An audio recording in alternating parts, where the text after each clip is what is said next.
तृष्णा न जीर्णा वयमेव जीर्णा। इच्छाएं कभी बुरी नहीं होती।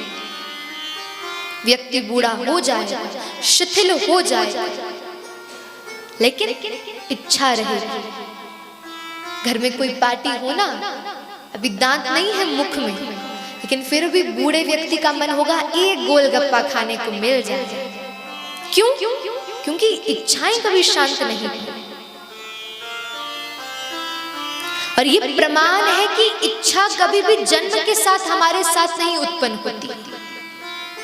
एक छोटा सा बालक, उसे कोई गाली भी दे जाए, कोई उसकी प्रशंसा भी कर जाए, माता पिता बढ़िया घर उसके लिए सजाए, सोने का पालना लेकर आए, तो वो खुश नहीं होगा ये सब देखकर। सम रहे, कोई उसको कुछ भी ना दे, उसे गाली दे, लेकिन फिर भी वो बालक खुश रहेगा, प्रसन्न रहेगा। तो इसका क्या मतलब है कि इच्छा कभी भी जन्म से नहीं आती। जैसे जैसे हम बड़े होते हैं, बालक 5 वर्ष का हुआ, मुझे ये चाहिए, मुझे ये टॉय चाहिए, मुझे ये टॉफी चाहिए, मुझे ये चॉकलेट चाहिए, इच्छा आना शुरू हो गई। और वही बालक जब बड़ा हो जाता है तो फिर ये टॉफी चॉकलेट कहाँ गए, अब तो मुझे सीधे आईफोन चाहिए। ये इच्छा है। इसलिए देवहूति मैया भी यही प्रश्न करती है कि हे नाथ, इन इच्छाओं की पूर्ति मैं कैसे करूं? मैं थक गई। आज ये रसना कुछ मांगती है, कल फिर कुछ मांगती है, लेकिन अब मेरे अंदर हिम्मत नहीं है। तो ये बताइए कैसे मैं इंद्रियों की इच्छा पूर्ति करूं? तब ठाकुर जी निवेदन करते हैं और क्या कहते हैं? उत्तर में ठाकुर जी कहते हैं, योग आध्यात्मिक पुंसा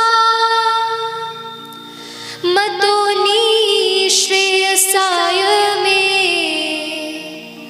अत्यंतो परतिर्यत्र सुखस्य च दुखस्य च। बोले माँ ये सब संग दोष है।